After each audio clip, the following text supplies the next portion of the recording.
Students, पिछले video में हम पढ़ रहे थे चैप्टर नंबर 3 दो चर वाले रैखिक समीकरण युग्म, pair of linear equations in 2 variables.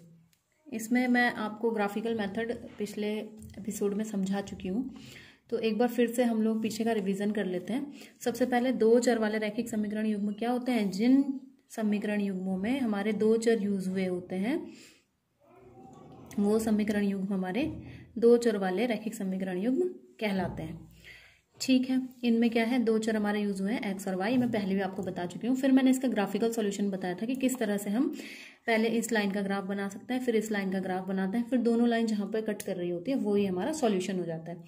तो इसमें हमारे पास जब हम लाइन्स बना रहे थे तो 3 टाइप की लाइन बन रही थी। जैसे हमारा कोई भी ग्राफ है तो उसमें एक तो इस टाइप की लाइन बन रही थी जब दोनों लाइनें क्या होती हैं, आपस में समांतर होती है।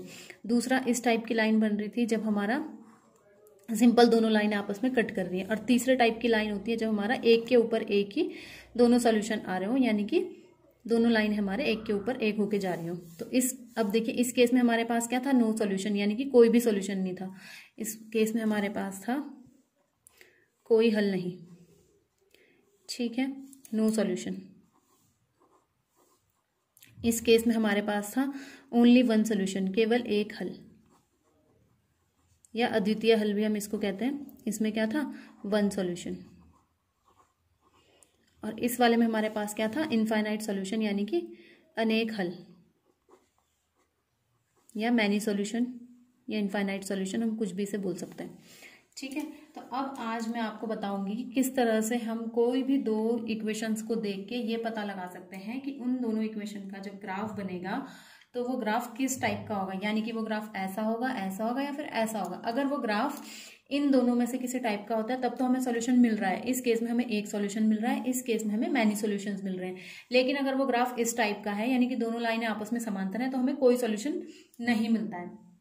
तो मैं आपको ये बताऊंगी आज कि हम कैसे पता लगाएं किन्हीं भी दो इक्वेशंस को देख के कि उनका ग्राफ किस टाइप का बन रहा है। तो सबसे पहले हमारे पास जो इक्वेशंस होती है वो होती है हमारी इस फॉर्म में a1x plus b1y plus c1 is equal to 0। ये हम स्टैंडर्ड फॉर्म ले रहे हैं किसकी, लीनियर इक्वेशंस इन 2 वेरिएबल्स की। दूसरा हमारा था a2x plus b2y plus c2 is equal to 0। इस टाइप में हमें कोई भी दो इक्वेशंस गिवन होंगी।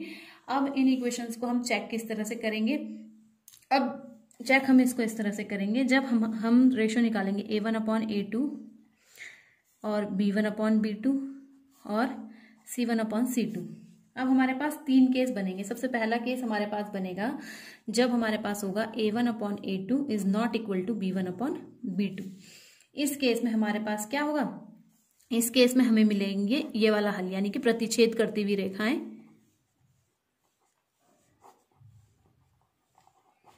प्रतिच्छेद करती हुई रेखाएं और केवल एक हल। इस केस में हमारे पास क्या होगा, केवल एक हल होगा। ठीक है, इसमें हमें c1 c2 को आगे कंपेयर करने की जरूरत नहीं पड़ेगी। जैसे कि इसका एक एग्जांपल मैं बता देती हूँ आपको। जैसे है x minus 2y is equal to 0 और 3x plus 4y plus 2 is equal to 0। ठीक है, अब इसमें देखिए जब आप इन दोनों इक्वेशंस को कंपेयर करेंगे इन इक्वेशंस के साथ, तो देखिए आप a1 की जगह पे हमारा क्या है, यहाँ पर कुछ नहीं है तो 1। ठीक है, a1 की जगह है 1, b1 की जगह हमारे पास क्या है -2, हम चिन्ह भी लेके चलेंगे, और c1 की जगह यहाँ पे कुछ नहीं है तो c1 हो जाएगा हमारा 0। इसी तरह से दूसरी इक्वेशन को दूसरी ही इक्वेशन के साथ हम कंपेयर करेंगे तो a2 is equal to 3, b2 is equal to 4 और c2 इज इक्वल टू हो जाएगा 2। तो हमें वैल्यू मिली a1 is equal to 1, b1 is equal to -2 और c1 is equal to 0। a2 is equal to 3, b2 is equal to 4 और c2 is equal to 2। अब जब हम इनको चेक करेंगे तो हमारे पास क्या आ जाएगा, हमारे पास आ जाएगा a1/a2 हम लिख रहे हैं और b1/b2 हम ले रहे हैं यहाँ पर। ठीक है, तो हम चेक करेंगे क्या था, a1 हमारा है 1/a2 हमारा है 3, b1 हमारा है -2 और b2 हमारा है 4। तो देखिए आप a1/a2 की वैल्यू कितनी है 1/3 और b1/b2 की वैल्यू कितनी है -2/4। इसको आप ये भी लिख सकते हो -1/2। तो यहाँ से आपको क्या पता चला कि a1/a2 is not equal to b1/b2, यानी कि इस केस में अगर हम इन दोनों समीकरणों का अगर हम ग्राफ बनाएंगे तो हमारा ग्राफ किस तरह का बनेगा, हमारा ग्राफ इस तरह का बनेगा और हमें क्या मिलेगा, केवल एक अद्वितीय हल मिलेगा। और जिन दोनों केस में हमें हल मिलते हैं, इस केस में तो हमें कोई हल ही नहीं मिलता, इन दोनों केसेस में हमें क्या होता है, हल मिलते हैं। इसमें एक में हल मिलता है, इसमें बहुत सारे हल मिलते हैं। तो ये दोनों केसेस को हम कहते हैं संगत केस, मतलब संगत हल है ये हमारे, और ये हमारा होगा असंगत। ठीक है, ये होगा कंसिस्टेंट दोनों मिला के, और ये होगा इनकंसिस्टेंट। नो सॉल्यूशन वाले में होगा इनकंसिस्टेंट, और जब दोनों में हमें मिला के सोल्यूशन मिल रहा है जहां पर, वो होगा हमारा कंसिस्टेंट। मैं हिंदी में आपको इसको लिख देती हूँ, संगत हल इन दोनों केस में होगा, और ये वाला जो होगा हमारा, ये होगा हमारा असंगत। ये समीकरण हमारी क्या होंगी, असंगत। इसको हम इंग्लिश में बोलते हैं इनकंसिस्टेंट, और ये होंगे हमारे कंसिस्टेंट।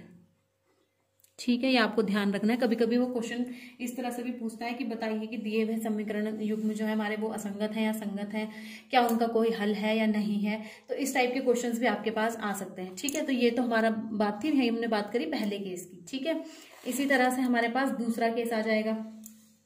दूसरा केस हमारे पास आएगा कब, जब हमारे पास होगा a1/a2 is equal to b1/b2 is equal to c1/c2।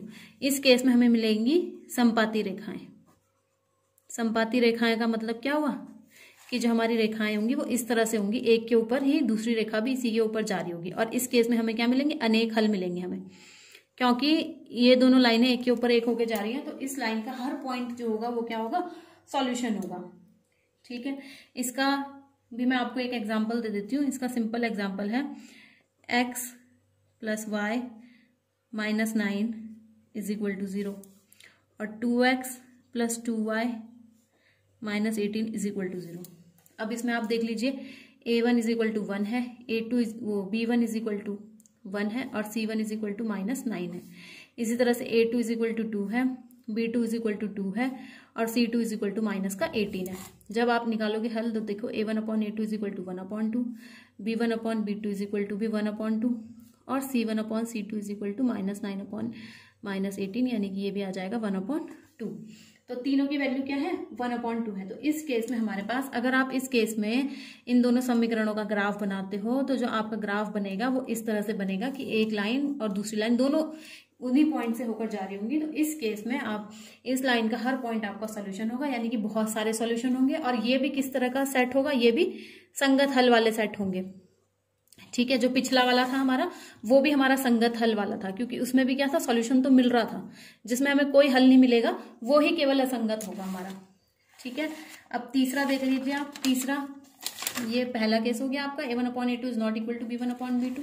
ये दूसरा केस हो गया आपका कब, जब a1/a2 is equal to b1/b2 is equal to c1/c2। अब आपका तीसरा केस आ जाएगा कौन सा, जब आपके पास होगा a1/a2 is equal to b1/b2 is not equal to c1/c2।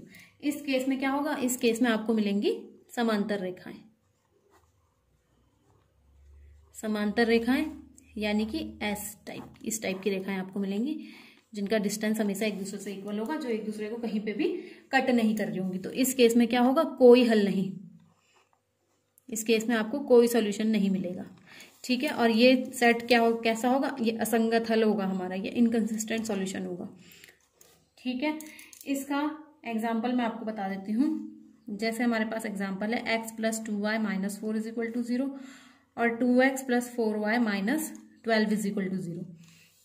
अब इसमें आप देख लीजिए, a1 is equal to 1, b1 is equal to 2, c1 is equal to -4, a2 is equal to 2, b2 is equal to 4 और c2 इज इक्वल टू -12।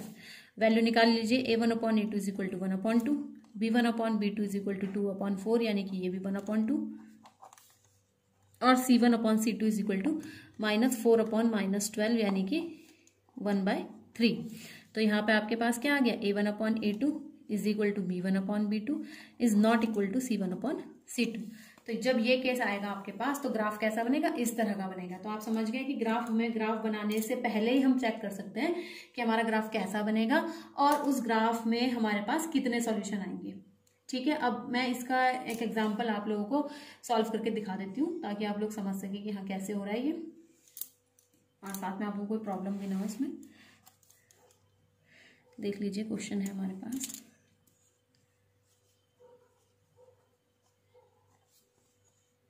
ठीक है, ये हो गया x + 3y = 6 और 2x - 3y = 12। ठीक है, x plus 3y is equal to 6 और 2x माइनस 3y, ये 3y है, इज इक्वल टू 12। सबसे पहले तो आप इसको आसान तरीके से पहले चेक ही कर लीजिए, है ना, कि क्या x plus 3y is equal 3y minus 6 is equal to 0 हो जाएगा ये, और दूसरी इक्वेशन हो गई 2x minus 3y minus 12 is equal to 0। ठीक है, वैल्यूज आप चेक कर लीजिए। इसमें a1 इज इक्वल टू 1 है, b1 इज इक्वल टू 3 है और c1 is equal to minus 6 है, a2 इज इक्वल टू 2 है, b2 is equal to minus 3 है और c2 इज इक्वल टू आपका माइनस का 12 है। a1 upon a2 is equal to आएगा आपके पास क्या, 1/2। ठीक है, इसी तरह से आप निकालेंगे वैल्यू किसकी, b1 अपॉन b2 की। तो b1 अपॉन b2 आपके पास आएगा कितना, 3 अपॉन माइनस 3, यानी कि आ जाएगा माइनस का 1। और c1 अपॉन c2, आप जब देखिए a1 upon a2 is not equal to b1 upon b2, तो आपको c1 c2 आगे चेक करने की जरूरत ही नहीं है, क्योंकि पहले ही सॉल्व हो चुका है। फिर भी आप चलिए c1 अपॉन c2 रख ही दीजिए यहाँ पर, -6 अपॉन -12, यानी कि ये भी आ जाएगा कितना, 1/2। तो आपका देखिए a1 upon a2 is not equal to b1 upon b2 है, यानी कि ये कौन सा केस बन गया आपका, ये आपका फर्स्ट केस बन गया। तो फर्स्ट केस में आपके पास किस तरह का ग्राफ था कि आपका ग्राफ इस तरह का आएगा, यानी कि आपका ग्राफ कहीं ना कहीं किन्हीं पॉइंट पर कट कर रहा होगा। तो इससे क्या होता है, आपको ग्राफ बनाने में भी हेल्प हो जाती है। तो चलिए ग्राफ बनाने के लिए हम पहली इक्वेशन देख लेते हैं। x plus 3y is equal to 6 है, x इज इक्वल टू 0 रख दीजिए, तो 3y इज इक्वल टू 6 हो जाएगा, यानी कि y इज इक्वल टू 2 हो जाएगा। एक बार आप y इज इक्वल टू 0 रख दीजिए, तो x इज इक्वल टू कितना हो जाएगा, y इज इक्वल टू 0 रखने पर x इज इक्वल टू 6 हो जाएगा। एक बार आप y इज इक्वल टू 1 रख दीजिए, तो आपका x इज इक्वल टू कितना हो जाएगा, 6 माइनस 3, यानी कि x इज इक्वल टू आपके पास 3 हो जाएगा।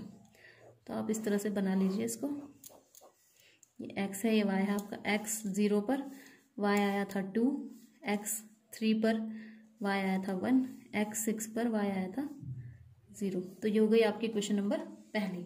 ठीक है, इसी तरह से आप दूसरी इक्वेशन देखिए। दूसरी इक्वेशन है 2x minus 3y is equal to 12। 2x minus 3y is equal to 12। इसमें आप रखिए पहले x इज इक्वल टू 0 रखने पर minus 3y is equal to 12, यानी कि y is equal to minus का 4। फिर आप रखिए y इज इक्वल टू 0, यानी कि 2x इज इक्वल टू 12 आ जाएगा, यानी कि x इज इक्वल टू 6।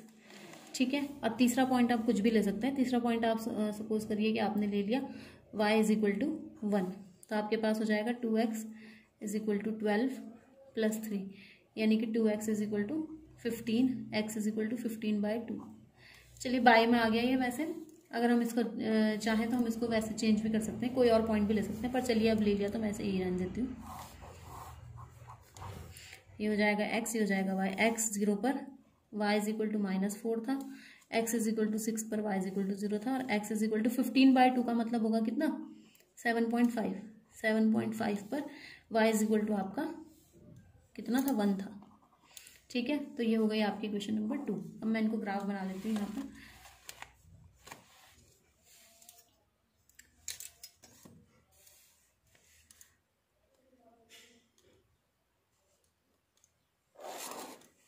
ये देखिए मैंने पॉइंट्स भी अब की बार स्केल से ले लिए पॉइंट्स।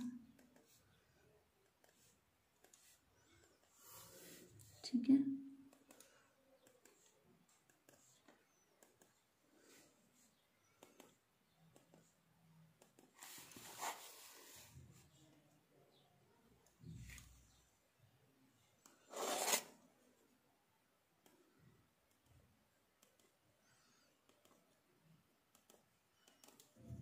आप चाहे तो मैंने 1-1 सेंटीमीटर के गैप पे ले लिए, आप चाहे तो 2 सेंटीमीटर या 0.5 सेंटीमीटर, जिस हिसाब से आपको सूट करे आप उस हिसाब से ग्राफ बना सकते हैं। बस ये ध्यान रखना है कि जो भी डिस्टेंसेस हम लेंगे वो इक्वल डिस्टेंसेस लेने हैं हमने। यहाँ पे हमने ले लिया 1 2 3 4 5 6 7, इसमें मैं 8 तक ले लेती हूँ कम से कम दोनों साइड, क्योंकि हमारा 7.5 भी है। इसी तरह से 1 2 3 4 -1 -2 -3 -4 -5 -6 -7 -8। इसे भी मैं और बढ़ा लेती हूँ।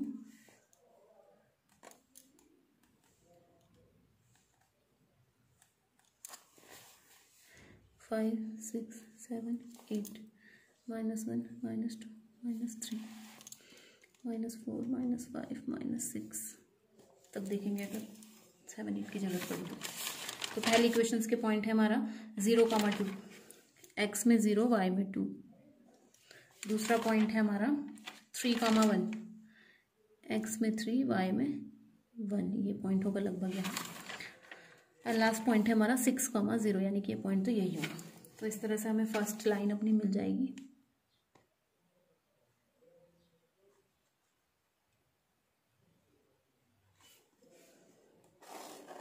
ये हो गई हमारी फर्स्ट लाइन। सेकंड लाइन के लिए देख लीजिए, हमारा है 0,-4, यानी कि दिस पॉइंट।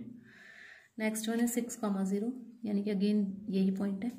और लास्ट है 7.5, 1, यानी कि लगभग ये पॉइंट यहाँ बीचों बीच में आएगा इतना। अब ये हम अंदाजे से ही ले सकते हैं इसको, तो हम इसे मिला देंगे।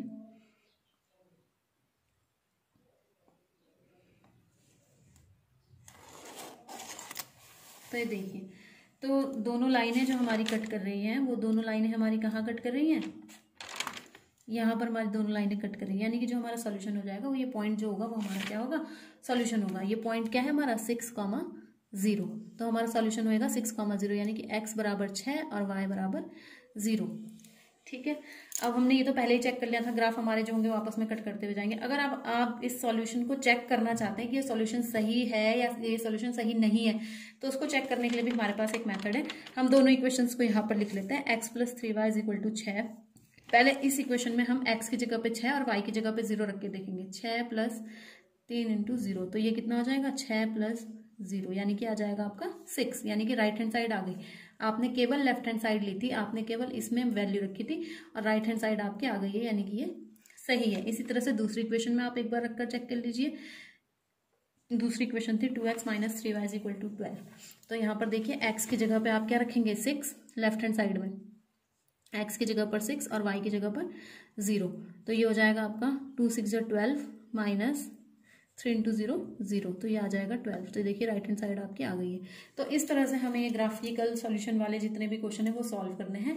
इसमें ये भी क्वेश्चन हो सकता है कि आपको कोई समीकरण युग्म दिए हुए होंगे और आपको उनको देख के बताना होगा कि वो संगत है या असंगत है। तो उस टाइप के क्वेश्चन भी आपके पास होंगे इसमें। जैसे कि उस टाइप्स के क्वेश्चन मैं आपको होमवर्क के लिए दूंगी और साथ में मैं आपको 1-2 क्वेश्चन उस टाइप के करके बता देती हूँ। जैसे कि आपको कोई भी समीकरण युग्म दिया हुआ हो सकता है। सपोज करिए कि आपको दिया है 5x - 4y + 8 = 0, 7x + 6y - 9 = 0। ठीक है, आपको बताना है समीकरण युग्म कैसा है, संगत है, असंगत है, ये इसका जो सॉल्यूशन है वो किस टाइप का है। तो आप वही करोगे simple. a1 = 5, a2 = -4, sorry b1 = -4 और c1 = 8, a2 = 7, b2 = 6 और c2 = -9। चेक कर लीजिए, a1/a2 = 5/7 और b1/b2 = -4/6, यानी कि हो जाएगा आपके पास -2/3। आप देख सकते हो a1/a2 is not equal to b1/b2 है, तो हमें c1 c2 की चेक करने की जरूरत नहीं है। तो यहाँ पे आ जाएगा a1/a2 is not equal to b1/b2, यानी कि हमारा सॉल्यूशन किस टाइप का होगा? प्रतिच्छेद करती हुई रेखाएं होंगी, एक सॉल्यूशन होगा और ये कैसा है? संगत हल है। ठीक है, और एक हल होएगा, इसमें केवल एक अद्वितीय हल होगा। तो इस टाइप से आप इक्वेशंस को देख के बता सकते हैं और फिर उनको देखने के बाद आप ग्राफ बना के भी उनको सॉल्व कर सकते हैं। Thanks for watching.